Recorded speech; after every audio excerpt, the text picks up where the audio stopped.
जय हिंद साथियों, मैं उत्तम चौहान आप सभी का पिनेकल के ऑनलाइन प्लेटफॉर्म पर स्वागत करता हूं।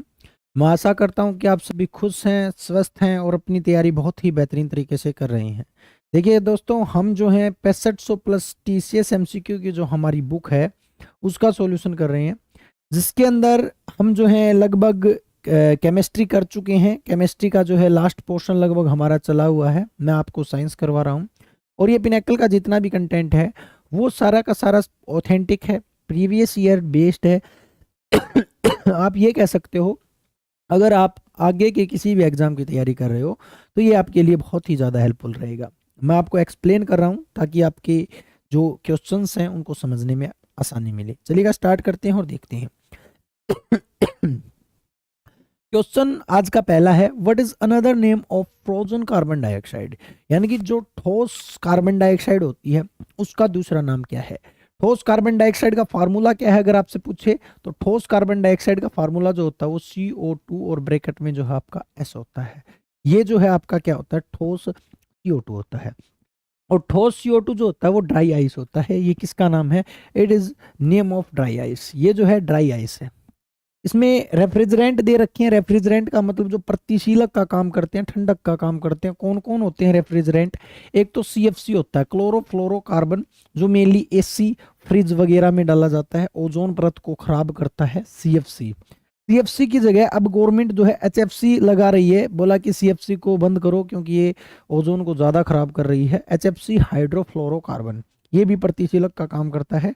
अमोनिया भी प्रतिशीलक का काम करता है। NH3 जो है आपका प्रतिशीलक है। और आपका चौथा जो है वो आपका नाइट्रोजन है। नाइट्रोजन भी जो है एक रेफ्रिजरेंट का काम करता है। तो अगर आपसे कभी भी क्वेश्चन पूछे कि कौन कौन जो है रेफ्रिजरेंट के काम करते हैं तो CFC, HFC, NH3 और नाइट्रोजन, ये सारे जो है आपके प्रतिशीलक का काम करते हैं। कोयल जो है, कोयला जो है कार्बन का एलाट्रोप है। कार्बन एलाट्रोप है, सभी को पता है, इसके बारे में बताने की जरूरत नहीं पड़नी चाहिए। 4 टाइप का जो कोल है हम पढ़ चुके हैं बहुत बार। कोक जो है ये भी कार्बन से ही बना होता है। इससे एक क्वेश्चन आता है जो सबसे ज्यादा आता है, सबसे ज्यादा कार्बन किस में पाया जाता है? तो 98% कार्बन जो है वो इसी में पाया जाता है। सबसे ज्यादा कार्बन जो है वो आपके कोक में ही पाया जाता है, 98%। चलिएगा नेक्स्ट क्वेश्चन को देखते हैं। The material through which things can't be seen, जहां से हम किसी वस्तु को नहीं देख सकते उसको हम ओपेक कहते हैं। यानी कि अपारदर्शी कोई चीज है। जैसे मान के चलो ये हाथ है, ये ओपेक है, इसके आर पार हम नहीं देख पाएंगे। जो जिस चीज से हम आर पार देख पाए उसको हम बोलते हैं ट्रांसपेरेंट। जैसे ग्लास है, जैसे कि आप चश्मे लगाते हो, उनमें से हम आर पार देख पाते हैं। पानी है, आर पार देख पाते हैं।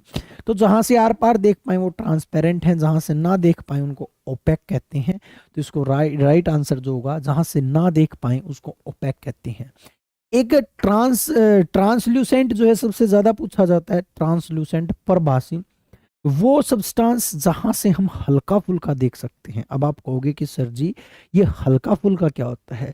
देखिएगा, आपने कभी बचपन में एक पेज लेकर सिर पर रब करके ऐसे देखा होगा, तो उसके अंदर से थोड़ा बहुत जो है दिखता है, उसको हम कहते हैं हल्का फुल्का देखना। ये वो होते हैं ट्रांसलूसेंट मटेरियल, ठीक है। जिसमें से क्लियर ना दिखे, थोड़ा दिखे, उसको हम बोलते हैं translucent. A is the right answer. Sorry, C जो होगा इसका राइट आंसर होगा, लेकिन आपको पता होना चाहिए ट्रांसपेरेंट क्या होते हैं, ट्रांसलूसेंट क्या होते हैं। नेक्स्ट क्वेश्चन को देखिएगा। Which among the following gases is used in artificial ripening of fruits. किसको जो है फ्रूट पकाने में काम, कौन सी जो फ्रूट पकाने में काम आती है? देखिएगा, आर्गन अर्थ पर सबसे ज्यादा पाई जाने वाली इनर्ट गैस है आपकी आर्गन। 0.93% पाई जाती है। एटमॉस्फेयर में थर्ड नंबर पर सबसे ज्यादा पाई जाने वाली जो गैस है वो आपकी आर्गन है। इलेक्ट्रिक बल्ब में जो है ये डली होती है। इलेक्ट्रिक बल्ब में जो है इसको डाला जाता है। किसी भी कंपटीशन एग्जाम में इससे ज्यादा आर्गन से क्वेश्चन नहीं आते हैं। फ्रियोन, जिसको हम CFC गैस बोलते हैं, CFC गैस का ही दूसरा नाम जो है फ्रियोन है, क्लोरोफ्लोरोकार्बन। और ये आपकी एक रेफ्रिजरेंट है। काम क्या करती है? प्रतिशीलक का करती है, ठंडक का काम करती है। और ओजोन को खत्म करने का जो जिम्मा है वो इसी के ऊपर है। ओजोन के लिए बहुत ही खतरनाक गैस है आपकी CFC, फ्रियोन इसको हम बोलते हैं। हीलियम जो है सबसे हल्की इनर्ट गैस है, मेनली गुब्बारों में, बैलून वगैरह में, एयरप्लेन के टायर में और भी बहुत सी जगह जो है आपकी हीलियम गैस प्रयोग की जाती है। इधर एक बचता है एसिटाइलिन, जिसको हम एथिलीन बोलते हैं। ये जो है आपका आर्टिफिशियल फलों को पकाने के लिए प्रयोग किया जाता है, यानी कि हम बाहर फ्रूट्स को ले आते हैं और फ्रूट को बाद में पकाते हैं, वो होता है एसिटाइलिन। इसको हम वेल्डिंग गैस के नाम से भी जानते हैं, वेल्डिंग के अंदर भी जो है इसका प्रयोग किया जाता है। ये क्वेश्चन भी बहुत ज़्यादा जो है पूछा जाता है एसिटाइलिन से। तो आर्टिफिशियल तरीके से फ्रूट्स को पकाने के लिए हम किसका प्रयोग करते हैं, एसिटाइलिन का प्रयोग करते हैं। और एथिलीन का प्रयोग जो है, एथिलीन का प्रयोग जो है हम नेचुरल तरीके से जो है फ्रूट्स को पकाने में करते हैं। नेचुरली जो एक हार्मोन होता है एथिलीन, जो प्लांट के द्वारा रिलीज किया जाता है और वो नेचुरल तरीके से फ्रूट्स को पकाता है। नेक्स्ट क्वेश्चन को देखिएगा, what is the colour of outer zone of complete combustion of candle flame. जब आपका कैंडल जलता है तो बाहर जो फ्लेम आता है वो किस कलर का होता है, ये क्वेश्चन पूछा गया है। घर पे जाना, कैंडल को जला लेना, आपको आसानी से पता चल जाएगा और कभी आप भूलो भी नहीं गए। ठीक है, तो इसका राइट आंसर जो है वो क्या होगा, वो ब्लू होगा। कैंडल हमेशा नीले फ्लेम से जलती है। वैसे मैं आपको बता देता हूँ, जितने भी एल्केन जो होते हैं, जितने भी एल्केन होते हैं, मीथेन, प्रोपेन, ब्यूटेन, ये सारे के सारे ब्लू फ्लेम से जो है बर्न होते हैं। ठीक है, और जितने भी एल्काइन होते हैं वो सारे के सारे एल्काइन और एल्कीन होते हैं, वो सारे येलो फ्लेम से बर्न होते हैं। इसका राइट आंसर जो होगा वो ब्लू होगा। नेक्स्ट क्वेश्चन देखिएगा, क्वेश्चन है, Anant's mother advise his to not sleep under the trees at night as trees release dash at night. देखिएगा, ये क्वेश्चन बहुत ही इंपॉर्टेंट है। इंपॉर्टेंट क्यों है, क्योंकि ये क्वेश्चन कहीं ना कहीं गलत होता है। गलत क्यों होता है मैं बताता हूँ आपको। राइट आंसर सभी को पता है, किसको नहीं पता इस बात का, बचपन से ही सुनते आ रहे हैं कि रात को जो पेड़ हैं वो कार्बन डाइऑक्साइड छोड़ते हैं। क्या ऐसा संभव है, क्या ऐसा संभव है? मैं आपसे एक क्वेश्चन पूछता हूँ, रात को ऐसा क्या होता है कि प्लांट जो है कार्बन डाइऑक्साइड छोड़ते हैं? देखिएगा, अगर मैं अच्छी तरीके से बात करूं, मैं ये आपसे क्वेश्चन पूछ रहा हूँ, मैं आपसे कह नहीं रहा कि रात को प्लांट जो है कार्बन डाइऑक्साइड नहीं छोड़ते। खुद सोच के देखिएगा और आंसर दीजिएगा कि क्या रात को प्लांट कार्बन डाइऑक्साइड छोड़ते हैं? आपने कभी सुना है कि रात को कार्बन डाइऑक्साइड ज्यादा होती है और दिन को कार्बन डाइऑक्साइड कम होती है? कभी भी ऐसा सुना है भी रात को अगर कार्बन डाइऑक्साइड प्लांट छोड़ते हैं तो एटमॉस्फेयर में कार्बन डाइऑक्साइड की जो परसेंटेज है वो क्यों नहीं बढ़ती? रात को, दिन में कार्बन डाइऑक्साइड की परसेंटेज कम क्यों नहीं होती? ऐसा क्या है भाई? ये क्वेश्चन कहीं ना कहीं गलत सिद्ध होता है। होता क्या है, रात को फोटोसिंथेसिस नहीं होती, प्लांट फोटोसिंथेसिस नहीं कर पाते और फोटोसिंथेसिस न करने की वजह से वो ऑक्सीजन रिलीज नहीं करते। लेकिन क्या कार्बन डाइऑक्साइड को भी रिलीज नहीं करते? क्या कार्बन डाइऑक्साइड को रिलीज करते हैं? ये क्वेश्चन आपके सामने है कि भी ऑक्सीजन को तो रिलीज नहीं करेंगे, क्या कार्बन डाइऑक्साइड को रिलीज करेंगे? ऐसा हो सकता है? क्या ऐसा हो सकता है?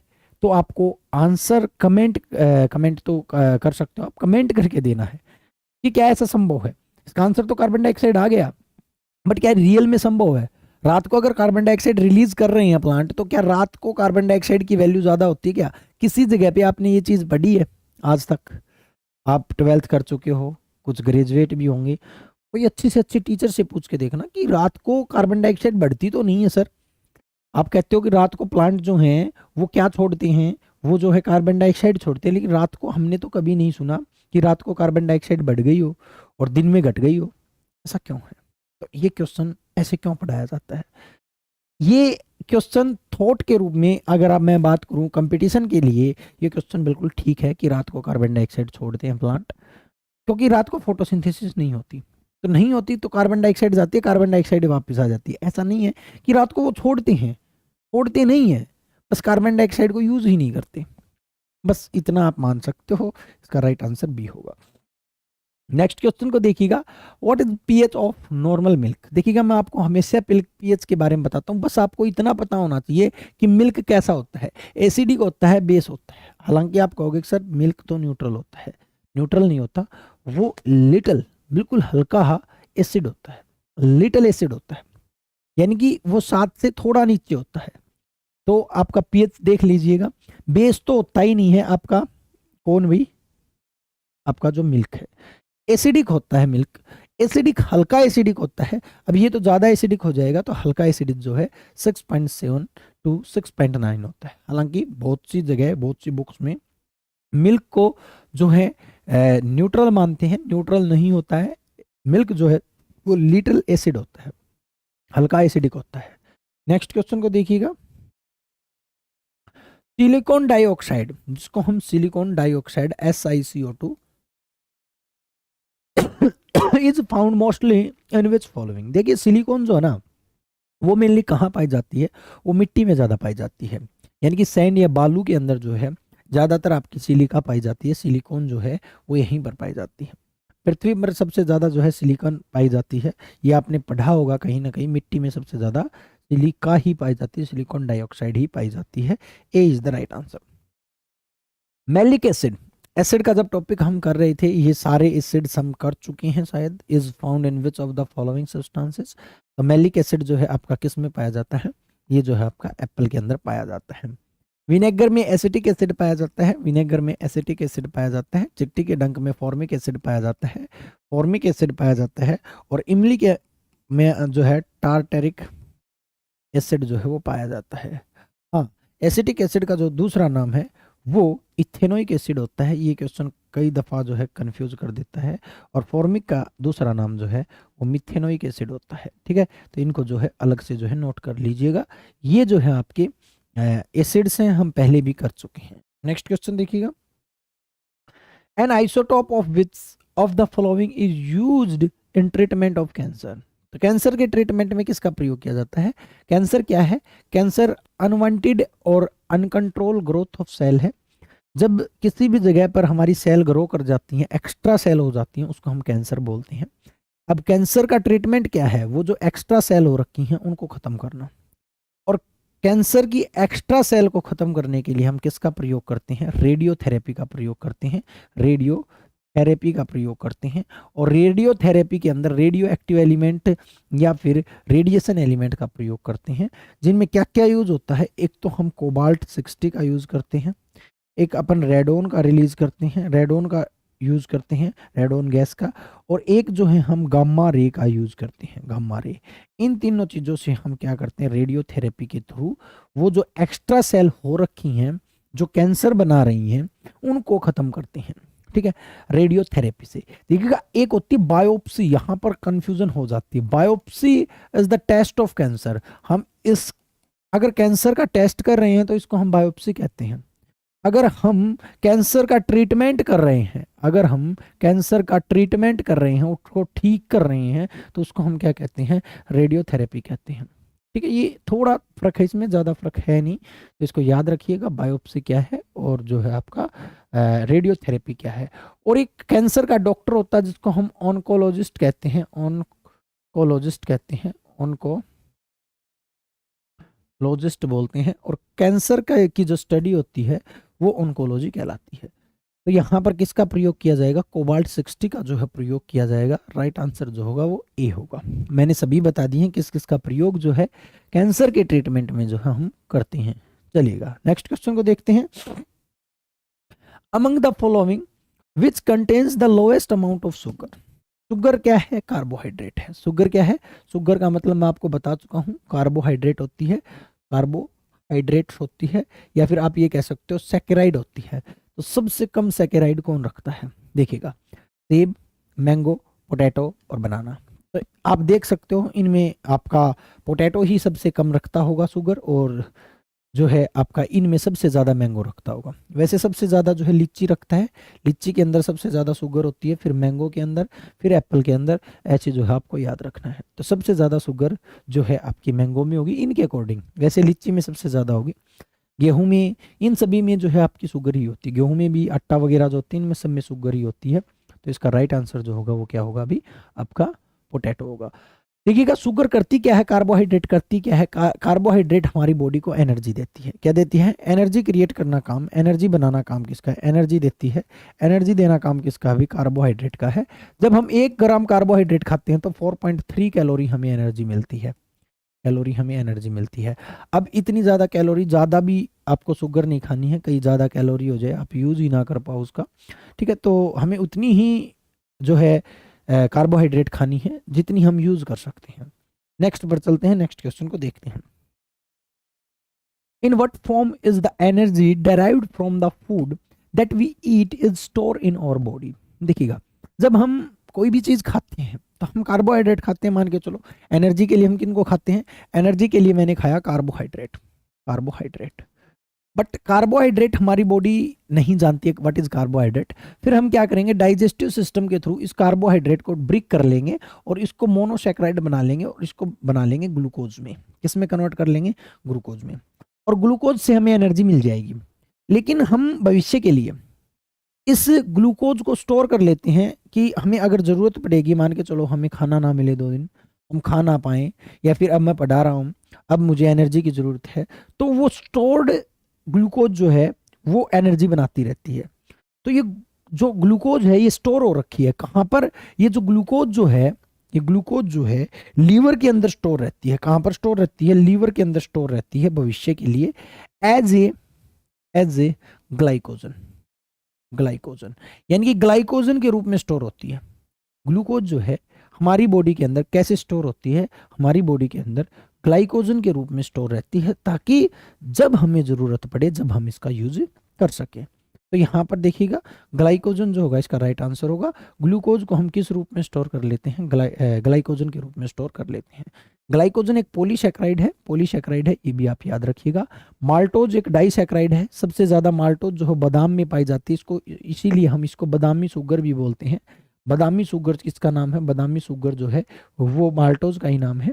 ग्लूकोज जो है इसको हम कॉर्न शुगर बोलते हैं, कॉर्न शुगर बोलते हैं, मक्का में पाई जाती है। सबसे जो एनर्जी हमारी बॉडी में बनाने का काम करती है वो ग्लूकोज ही करती है, C6H12O6। स्टार्च जो है आपकी पॉलीसैकेराइड होती है, स्टार्च जो आपकी पॉलीसैकेराइड होती है। बनाना है, पोटैटो है, इन सभी में जो है आपका स्टार्च ही पाया जाता है। तो हमारी बॉडी ग्लाइकोजन को स्टोर करती है, कि जो है ग्लूकोज को ग्लाइकोजन के रूप में स्टोर करती है। नेक्स्ट को देखिएगा, which of the following are food preservative. कौन से जो है फूड प्रिजर्वेटिव हैं? तो मे बी अगर आपको ये क्वेश्चन ना भी आता हो तो आपको कुछ नहीं करना, बस सिंपली ये देखना है कि कौन सा फूड प्रिजर्वेटिव नहीं हो सकता। चलिए देखते हैं। पहला है, पहले को छोड़ दो क्योंकि इसमें कुछ हिंट आपको मिलेगा नहीं। दूसरा देखो, दूसरे में आपको हिंट मिल रहा है, मिथाइल अल्कोहल। भाई जहरीली शराब है ये। मिथाइल अल्कोहल एक टॉक्सिक शराब है। मिथाइल अल्कोहल CH3OH ये एक टॉक्सिक शराब है। व्यक्ति इसको पी लेगा तो इसकी व्यक्ति पागल हो जाएगा या व्यक्ति की मृत्यु हो जाएगी। जिप्सम भी टॉक्सिक ही है, कली हम यूज करते हैं। कैल्शियम सल्फेट CaSO4.2H2, ठीक है, ये जिप्सम है CaSO4.2H2। अब एक बात बताओ भैया, हम जिप्सम का कैसे प्रयोग कर सकते हैं? जिप्सम भी यूज नहीं कर सकते हम। फूड प्रिजर्वेटिव, प्रिजर्वेटिव का मतलब क्या है? हमें फूड को संरक्षित करना है, बचाना उसको। अब ये तो फूड को क्या हमें ही खत्म कर देंगे ये चीजें, तो फूड कैसे बचेगा? ये देखो जिप्सम को काट दो, क्यों? फूड को हमें बचाना है। ये मिथाइल अल्कोहल को काट दो, क्यों? क्योंकि ये टॉक्सिक है। मेरे को ये क्वेश्चन नहीं आ रहा था, नहीं आ रहा था तो भी मैं ऑप्शंस को नेगलेक्ट करके इस क्वेश्चंस को कर रहा हूँ। इसका राइट आंसर जो होगा वो salt, sodium nitrite, spices and the vinegar. तो इसका राइट आंसर जो होगा लवण, सोडियम नाइट्राइट्स, मसाले और सिरका, ये सभी फूड प्रिजर्वेटिव का काम करते हैं, फूड को बचाने का काम करते हैं। फूड को बचाने का काम जो है मेनली नाइट्रोजन भी करता है, N2 भी करता है। चिप्स के पैकेट में फूड प्रिजर्वेटिव का काम करता है नाइट्रोजन। तो इसको भी आप याद रखिएगा। तो इसका राइट आंसर ए होगा। नेक्स्ट क्वेश्चन को देखिएगा, what is the most popular coal in commercial use. सबसे ज्यादा यूज होने वाला, तो मैं आपको बता चुका हूँ, बिट्टू जो हमारा वो सामान्य है, बिट्टू हमारा सबसे ज्यादा नाम यूज होता है, और बिट्टू जो है वो कोमल है। 3 क्वेश्चन बिट्टू से हमेशा आते हैं।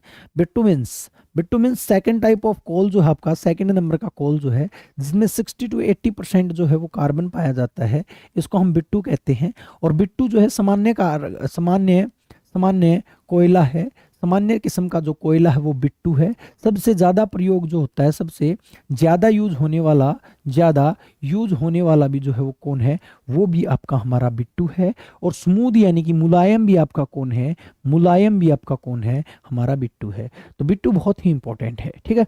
एंथ्रासाइट, एंथ्रासाइट जो है फर्स्ट मतलब जो है टॉप क्वालिटी का जो है आपका कोल है। 80% जो है कार्बन प्लस, 80% प्लस कार्बन जो है इसमें पाया जाता है। पिट जो है सबसे लो क्वालिटी का कार्बन है, 40% से भी कम जो है इसके अंदर कार्बन पाया जाता है। लो क्वालिटी का, लो क्वालिटी का कार्बन जो हमारा, सॉरी जो कोल जो है, कोयला जो है आपका पिट है।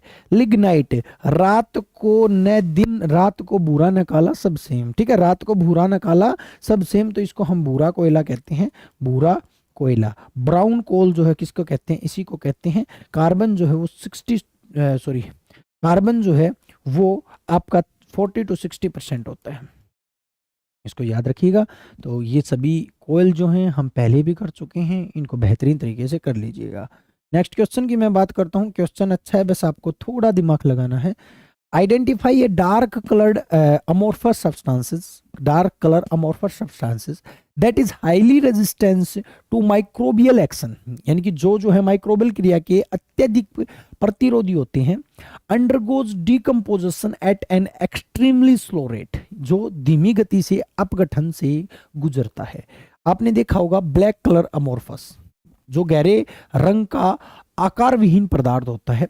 आपने किसी सब्सटेंस के ऊपर ब्लैक ब्लैक शेड्स देखी होंगी, वो उसके बारे में पूछा गया है। जो highly resistance to microbial action, जो माइक्रोबियल एक्शन को हाईली रेजिस्ट करता है, उसको हम क्या कहते हैं। चलिए ऑप्शंस को नेगलेक्ट करें तो अच्छा रहेगा, ऑप्शंस को नेगलेक्ट करेंगे तो अच्छा रहेगा। वैसे मैं आपको डायरेक्ट भी बता सकता हूँ, इसको हुमस कहते हैं। हुमस हम जानते हैं, हुमस क्या है। हुमस जो है आपका डार्क कलर्ड अमोर्फस सब्सटेंस है, जो हाईली रेजिस्ट होता है माइक्रोबियल के अगेंस्ट, जो है अच्छे से काम करता है, और डिकम्पोजिशन की जो प्रक्रिया है उसको क्या कर देता है, स्लो कर देता है। तो इसको वैसे भी हम जानते हैं हुमस होता है। वैसे हम ऑप्शन नेगलेक्ट कर सकते थे। काइटिन क्या है, काइटिन एक पॉलीसैकेराइड कार्बोहाइड्रेट है, पॉलीसैकेराइड कार्बोहाइड्रेट है, पॉलीसैकेराइड कार्बोहाइड्रेट है, जिसका निर्माण किस, फंगी जो होती है, फंगी का की जो सेल जो होती है वो किससे बनी होती है, आपकी काइटिन से बनी होती है। Carotenoid, carotenoid mainly carrot vitamin A में पाई जाती है, कैरोटेनॉइड विटामिन ए में पाई जाती है। या कैरेट या गाजर के अंदर जो रेड कलर होता है वो कैरोटेनॉइड की वजह से होता है। किसकी वजह से होता है, कैरोटेनॉइड की वजह से होता है। कोलोइड, कोलोइड आपका एक जो है मिक्सचर है, मिश्रण है आपका, हेट्रोजीनियस मिक्सचर है आपका, कौन भी, कोलोइड। इसका राइट आंसर बी होगा। नेक्स्ट पर चलते हैं। Which of the following green house gases is most abundant in the atmosphere. ये बहुत ज्यादा आपका क्वेश्चन गलत कर देगा, हालांकि इसमें ऑप्शन नहीं दे रखा। मैं डी की ई ऑप्शन है ना, कार्बन डाइऑक्साइड भी दे देता हूँ, CO2 भी दे देता हूँ। अब देखो आपका क्वेश्चन गलत होता है, बहुत ज्यादा गलत हो जाएगा।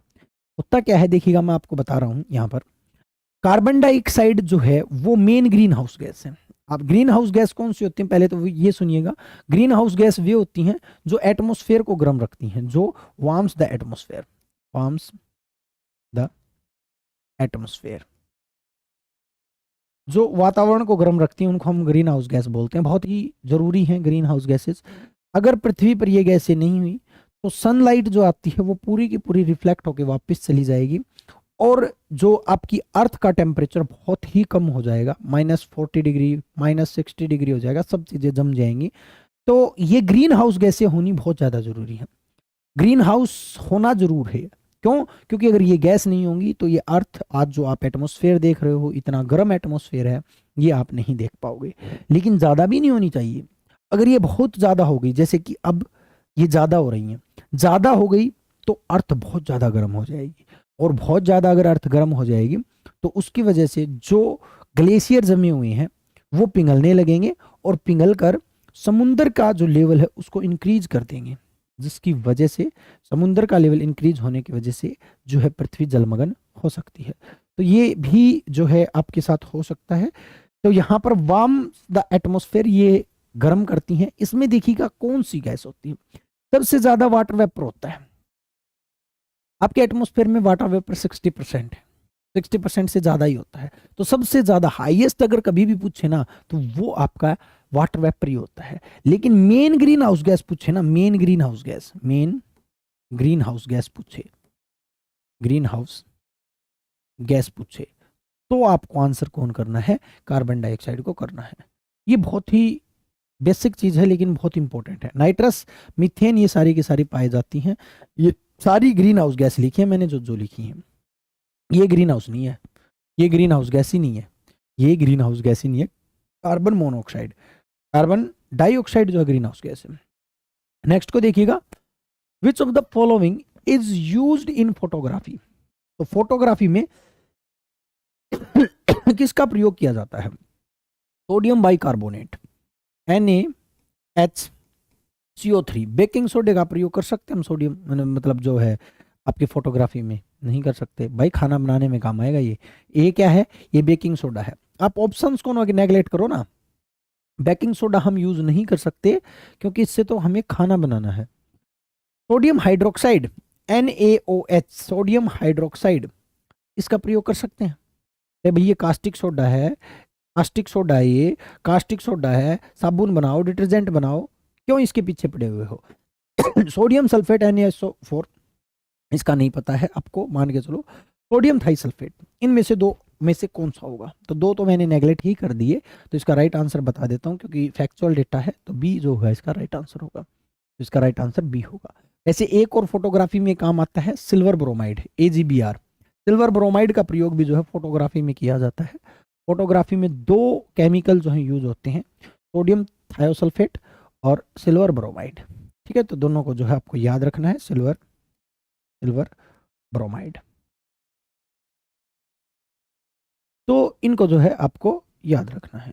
नेक्स्ट क्वेश्चन को देखते हैं, dash is found in association with rocks composed of calcium carbonate. तो कैल्शियम कार्बोनेट से बनी हुई चीज को क्या कहते हैं, CaCO3, कैल्शियम कार्बोनेट। देखिएगा ये किस किस का जो है फॉर्मूला है, संगमरमर, पत्थर, चाक, इन सभी का फार्मूला है आपका कैल्शियम कार्बोनेट। फिर बता रहा हूं, लाइमस्टोन, संगमरमर और चाक, इन सभी का फार्मूला है कैल्शियम कार्बोनेट। तो calcium carbonate is limestone. Limestone का फार्मूला है, गोल्ड का Au है, आयरन का Fe है, और हीरा जो है कार्बन का एलाट्रोप है। ठीक है, तो आपको याद रखना है जो आपका कैल्शियम कार्बोनेट है वो लाइमस्टोन है। कैल्शियम कार्बोनेट को क्या क्या कहते हैं, कैल्शियम कार्बोनेट को लाइमस्टोन बोलते हैं, लाइमस्टोन बोलते हैं, और आपका चाक बोलते हैं, और आपका संगमरमर बोलते हैं। ठीक है, ये सारे नाम जो है इसके किसके हैं, कैल्शियम कार्बोनेट के हैं। चलिएगा नेक्स्ट क्वेश्चन को देखेंगे, कार्बन डेटिंग मींस। देखिएगा सबसे बड़ा कंफ्यूजन जो बच्चों के अंदर होता है, ये क्वेश्चन गलत कर देगा अगर आपने किसी भी ठप्पा मार बुक को पढ़ा होगा तो। एक अच्छी, इसीलिए कहते हैं कि एक अच्छी और ऑथेंटिक बुक आपको पढ़नी चाहिए जिसकी मतलब जो ऑथेंटिक हो, अच्छा डेटा करती हो। जैसे अब फिलहाल जो पिनैकल चली हुई, उसका रीजन जो है यही है क्योंकि पिनैकल ने जितना भी कंटेंट दिया है वो सारा का सारा बहुत ही ज़्यादा ऑथेंटिक दिया है। बच्चों का विश्वास जीता है कि इसमें कोई चीज़ गलत आपको नहीं मिलेगी। तो कार्बन डेटिंग का मतलब क्या होता है, हम किसी भी ऐसी चीज की एज कैलकुलेट कर रहे हैं जिसके अंदर कार्बन मौजूद है। जिसके अंदर क्या मौजूद है, कार्बन। मेनली हम क्या करते हैं कि जो प्लांट होते हैं, प्लांट की एज ज्ञात करने के लिए हम कार्बन डेटिंग का यूज करते हैं। नहीं भाई, कोई भी ऐसी चीज जिसके अंदर कार्बन मौजूद है उन सभी की एज हम कार्बन डेटिंग से निकाल सकते हैं। मेनली हम जो फॉसिल जो होते हैं, जीवाश्म जिनको हम बोलते हैं, जो धरती के नीचे दबे हुए हैं, उनकी एज निकालने के लिए हम कार्बन डेटिंग का प्रयोग करते हैं। लेकिन मैं फिर बता रहा हूं, जिस भी चीज में कार्बन मौजूद है उन सभी की एज निकालने के लिए हम कार्बन डेटिंग का प्रयोग करते हैं। कैसे काम करता है ये, कि हम ये देख लेते हैं कि इसके अंदर कार्बन कितना है, अमाउंट देख लेते हैं, और कार्बन कितना पुराना है, और उसके अकॉर्डिंग हम उसकी एज को जो है कैलकुलेट करते हैं। तो देख लीजिएगा, a method to determine the density of fossil material, नहीं डेंसिटी नहीं देखते, हम एज देखते हैं। A method of calculating the remain of sulphur and nitrogen in hard rock, नहीं कार्बन का को कैलकुलेट करते हैं इसमें। A method of calculating the age of very old objects by measuring the amount of different form of carbon in them, बिल्कुल ठीक है। Carbon के आधार पर हम किसी भी चीज की, किसी भी ओल्ड सब्जेक्ट की, किसी भी ओल्ड ऑब्जेक्ट की एज को मेजर करते हैं। C is the right answer. Next को देखते हैं, which of the following chemicals are vastly used in gunpowder of firework. तो आपकी आतिशबाजी में जो बारूद यूज करते हो आप, फायरवर्क के अंदर जो गन पाउडर यूज करते हो, वो किस किस से मिलकर बना होता है। तो क्वेश्चन बेहतरीन है, आपको एज ए फैक्ट याद रखना है। उसमें जो है आपका क्या क्या यूज होता है, एक तो पोटेशियम नाइट्रेट यूज होता है, पोटेशियम नाइट्रेट जिसको हम नाइट्रा बोलते हैं, साल्ट सॉरी जो है चिल्ली साल्ट, सॉरी साल्ट पिटर बोलते हैं, केवल साल्ट पिटर बोलते हैं। पोटेशियम नाइट्रेट यूज करते हैं हम, सल्फर यूज करते हैं और चारकोल यूज करते हैं। तीन चीजें जो हैं किसी भी गन पाउडर को बनाने में, बारूद को बनाने में प्रयोग होती हैं, potassium nitrate, sulphur and charcoal. ठीक है, तो इनको याद रखिएगा, ये डायरेक्ट क्वेश्चन पूछ लिया जाता है। फायरवर्क गन पाउडर बनाने में, हाँ पटाखे बनाने में, जो पटाखे जो होते हैं उनको बनाने में पोटेशियम का प्रयोग करते हैं हम। नेक्स्ट को देखिएगा, the lead chromate which is toxic and carcinogenic, जो टॉक्सिक है और कार्सोजेनिक है यानी कि कैंसर को मारने वाला है, is used for the adulteration of dash powder. तो ये जो है किस पाउडर को, पाउडर की मिलावट के लिए यूज किया जाता है। विसेला है, लेड क्रोमेट जो है विसेला है और कैंसरकारी है, यानी कि कैंसर करता है, कैंसरकारी मारता नहीं, कैंसर करता है भी ये होता है, डैश पाउडर में मिलाया जाता है। अब एक बात बताओ भाई, भी ऐसे पाउडर में मिलाया जाता है तो लहसुन पाउडर है, अदरक पाउडर है, नहीं है, दो बचते हैं। टर्मरिक, टर्मरिक भाई कैसा है, लेड क्रोमेट जो है वो रेड है और यहाँ पर टर्मरिक जो है वो येलो है, तो टर्मरिक में भी यूज नहीं करेंगे हम, रेड को रेड में ही तो यूज करेंगे, रेड को रेड में ही तो यूज करेंगे। मिलावट का पता भी तो नहीं चलना चाहिए ना भाई, मिलावट ऐसी करनी है जिसका हमें पता भी ना चले, तो यूज क्या होगा भाई, यूज चिल्ली होगा। दो तो ऑप्शन ऐसे ही कट गए थे भाई, लहसुन का पाउडर नहीं होता और जो अदरक का पाउडर नहीं होता, दो बच गए थे। तो मैं बार बार आपको एक ही चीज बता रहा हूँ, जरूरी नहीं कि आपको सभी क्वेश्चन आते हों, बट आपको ऑप्शंस नेगलेक्ट करने जरूर आते हों। नेक्स्ट क्वेश्चन की मैं बात करता हूँ, malic acid is most abundant found in. Malic acid हम बात कर चुके हैं, एप्पल के अंदर जो है आपका मैलिक एसिड जो है वो पाया जाता है।